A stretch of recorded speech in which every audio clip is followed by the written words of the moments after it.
guys, it's Ariana. Welcome back to my channel. So if you haven't watched my recent video, please go watch my recent one that I posted like 2 days ago. It explains that I am in a new house and the sound quality isn't figured out yet. So I go into more detail in that video, but bear with me as I try to figure out my sound quality because I'm in my new house and I don't have very much furniture in this room. So it's going to be a little echoey, but we'll just deal with that for now. I have my fall mushroom cup. I am absolutely obsessed with this cup. It has my juice in it, and I accidentally didn't rinse it out properly earlier, and I put ginger ale in it, and all I got was a mouthful of soap. So that was really fun. I hate that for myself. But I have my mushroom cup in here. I am ready to read a creepy story. So this is from the no sleep section. So just giving you guys a heads up now, this is a fictional story. So if you guys are only interested in true stories, this one is fictional. I can't always find the longest true stories, so here is a fictional one, and it's really good, it's really well written, and it's really freaking creepy. So this is from the Reddit author Dead and Spread,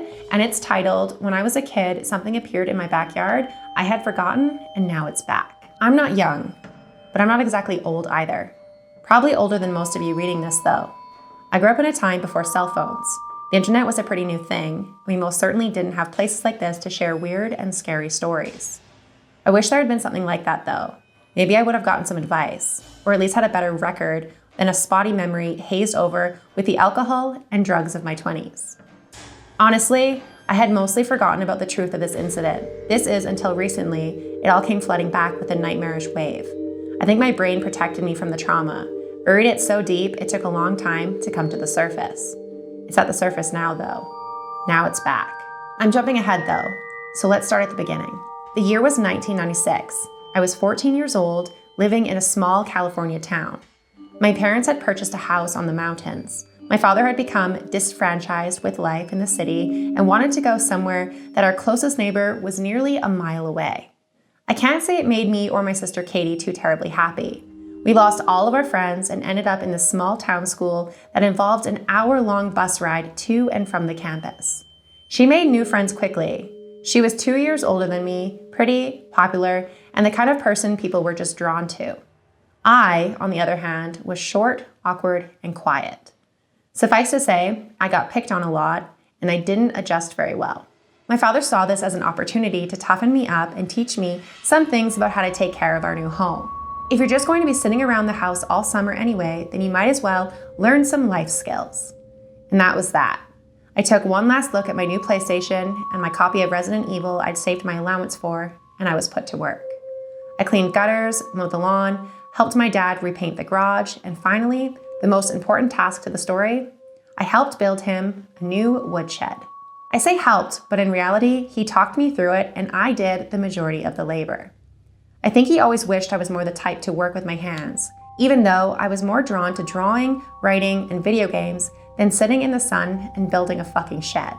"We gotta get you some calluses, kiddo," he would say while slapping my back. "It just builds character." I'm honestly not sure if I built any character, but I damn sure built that woodshed.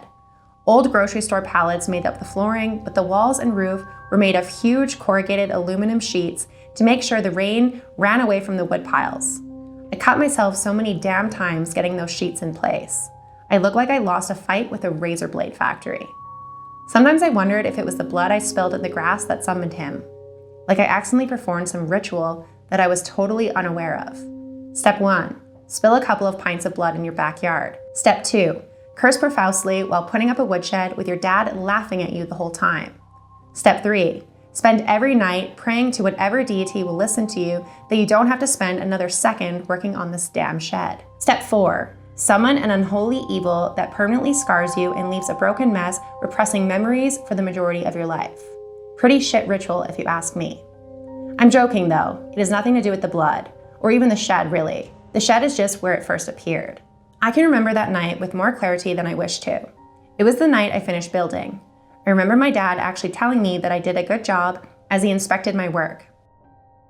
He brought me a Coke with dinner, said it would be a beer if I was older, and honestly, I appreciated the gesture. I know I make it seem like he's a hard ass, but the reality was he was a good man, just very old school in his sensibilities. After dinner, I went up to my room and I finally spent some time playing the game. My sister had left for the night and she was going on her first date with the boy she'd met at school.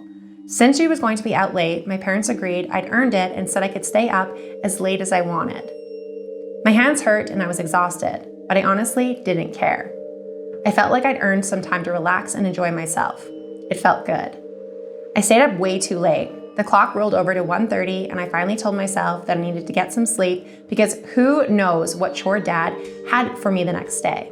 After getting ready for bed, I went to my window and I looked out at my handiwork.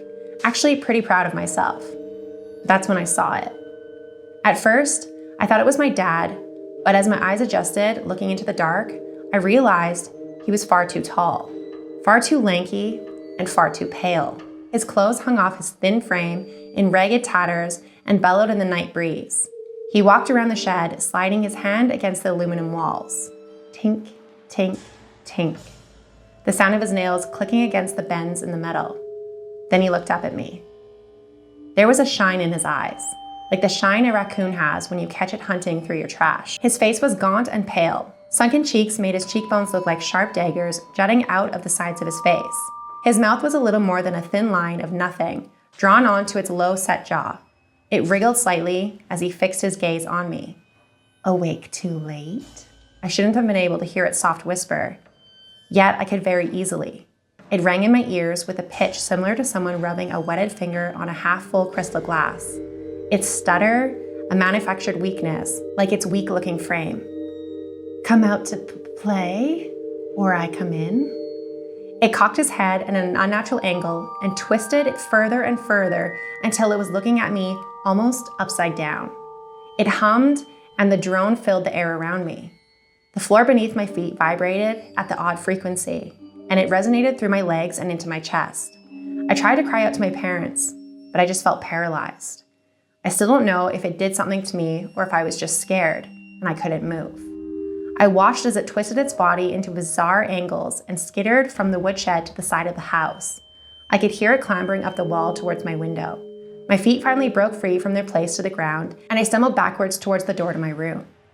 Dad, Mom! I remember saying the words, but I honestly can't be sure if I was a shout or a whisper, though I would realize it really didn't matter.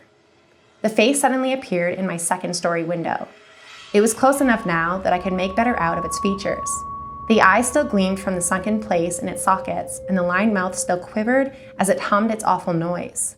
Paper-thin skin was stretched tightly across its skull. You could almost make out all the blood pumping in the veins of his face.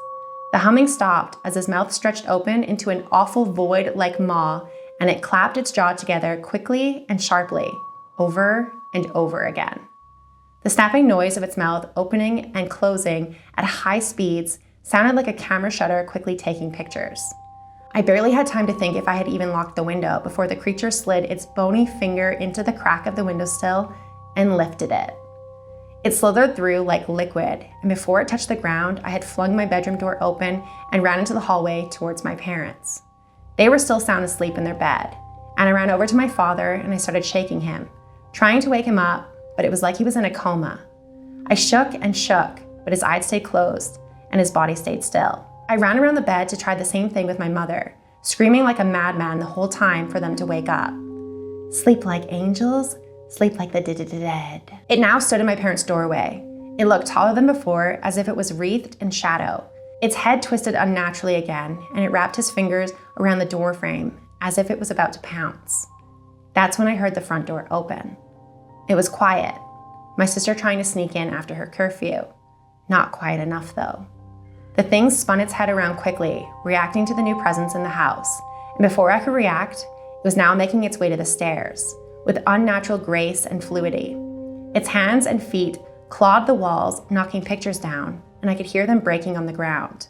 I ran after it, not even sure what the hell I was planning to do.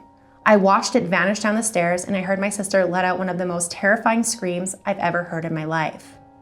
Even when I had convinced myself there was never a monster, that it had simply been a human intruder in our home that night, I never forgot the sound of her scream.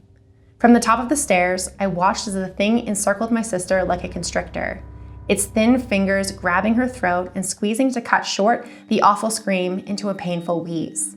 It opened its mouth again and made that camera shutter click a few more times before it did something I still can't even begin to fathom or properly do justice with my words.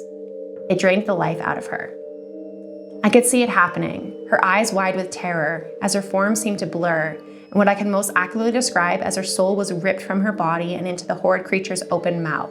Her hair turned white and her skin went pallid and gray until she almost looked like the thing that was killing her. I bolted down the stairs in an attempt to stop what I was seeing, but was quickly flung away as it reached an arm out and threw me backwards with little to no effort. I slammed hard against the stairway and heard my leg snap. I watched screaming in a mix of terror and pain as it drained every last drop of life from my sister and left her a sunken, wide-eyed shell on the floor of our entryway. I knew I was next.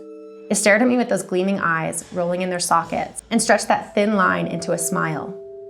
And then it turned away and slithered through the half-open front door. I was left alone, leg shattered and mind broken, staring helplessly at my sister's lifeless body. It felt like I was laying there for hours, soaking in the scene around me, the pain in my leg fading to shock and thoughts racing through my mind as why it didn't also kill me. The screams of my parents when they finally woke and found us seemed like they were happening in another world, like distant cries of pain being carried in the wind. My parents never really recovered from the loss. The police created a narrative that made sense to them. A prowler breaks into an isolated home. The kids, myself and my sister, startle this prowler and he attacks us. My leg is broken and my poor sister, is apparently scared to death. Heart failure due to an acute stress response. What kind of 16-year-old girl has heart failure from being scared? My parents bought it though, unfortunately. They never forgave themselves for sleeping through the encounter, despite the fact that the creature had obviously put them in a comatose state while he attacked us. My mother and my father separated a few years later, and shortly after that, my father died. My mother hasn't spoken to me in years. She fell down her own shame spiral that led to her isolating herself from us to protect herself from the pain. I, on the other hand, just forgot as much about the encounter as my mind would allow. I too decided the police's story was easier to digest than the truth. Maybe it helped. Maybe I would have been a raving lunatic otherwise. I can't say remembering all of this now has helped my mental health though. And that brings us to now, and what brought back those memories in the first place. A much shorter story, but one I'm hoping won't be my last to tell. 3 nights ago, I saw it again. I had gotten home from work and I was trying to relax and watch some television before bed. I ended up falling asleep in my chair and I woke up to an infomercial playing way too loud. I shut off the TV and I checked my phone. It was 1:30 in the morning. In that moment, a deep chill went down my spine. The first tinge of a memory came to me like a frigid wave. I felt compelled to go to my window, almost like some unseen hand was guiding me. I know how that sounds, but it's the truth. I looked out into the courtyard of my apartment building, expecting to see the parking lot and the entranceway. Instead, I saw my parents' backyard, a sight I hadn't seen in almost 30 years. The woodshed I built and standing next to it, a tall, gaunt man dressed in a flowing rags, his eyes shining and his head cocked at an unnatural angle. I felt a tear roll down my cheek. Flashes of my sister's face in frozen horror burned behind my eyes. Before I knew it, the thing was at my window, peering at me, unblinking. The window slowly opened as I backed away. The creature slid through the crack in the serpentine way it had of moving and stood before me, somehow even taller than I remember. Its thin lined mouth dropped open and it released my sister's horrifying scream from somewhere deep down inside before it did its quick shuddering motion. Sleep like the dead. It reached for me and I screamed. Then it was daylight. The creature was gone and 7 hours had passed. I spent a long time wondering if I was dead and just didn't realize it. Maybe that would be more preferable. Maybe it would be better for me to be trapped in that monstrosity like my sister. At least then I wouldn't be wondering when it's gonna come back. And that's the whole story. So that is a really, really well-written story, and I had a really hard time reading it. I was not able to say so many words. I had to keep stopping and restarting. Oh my God, I do not know what is wrong with my mouth today, but I can't fucking talk. So this is where I'm gonna end the video because I'm starting to get angry. I could not read that. I don't know, I feel like I'm getting like a sore throat. So I feel like my voice is a little raspy sounding. It's really echoey in here right now, and I'm getting tongue-tied, and the fact that my throat is kind of sore makes it hard for me to talk, but I really wanted to read that story. So this was just a whole lot of struggle in this video. I hope you guys enjoyed that story. That is a really well-written story. It's really freaking creepy. I really want to know if there's going to be an update because I loved that story. So I'm definitely gonna be reaching out to this author again to see if there's gonna be any updates because holy crap, That was terrifying. I loved that. It does remind me of the story, There's Something in My Basement. I read that one a couple of months ago. If you guys haven't already watched that one, that is a really, really creepy story as well. And there's 2 parts to it. So go watch that story if you haven't already seen it, because it's very, very similar to this and really freaking creepy, but it all takes place in someone's basement and super creepy. But if you made it to the end of this video, leave me your favorite, let's go orange emoji, because I was feeling fall today. I did a fall look and I'm wearing my orange wig and my dark hat. I'm feeling very spooky. It's been pouring all day and it's just spooky vibes right now. So leave me your favorite orange emoji if you made it to the end of the video. Leave me a jack-o'-lantern, leave me a heart that's the color orange, leave me anything that's orange colored in my comment section below. It lets me know that you guys made it to the end of the video. It also helps boost my video on the algorithm, because for some reason, YouTube doesn't like to promote my videos anymore. They promote my shorts, but not my actual videos. So if you guys could like, comment, and subscribe, that would mean so much to me. It really does help me on the algorithm, and I will see you guys at the next video. Bye.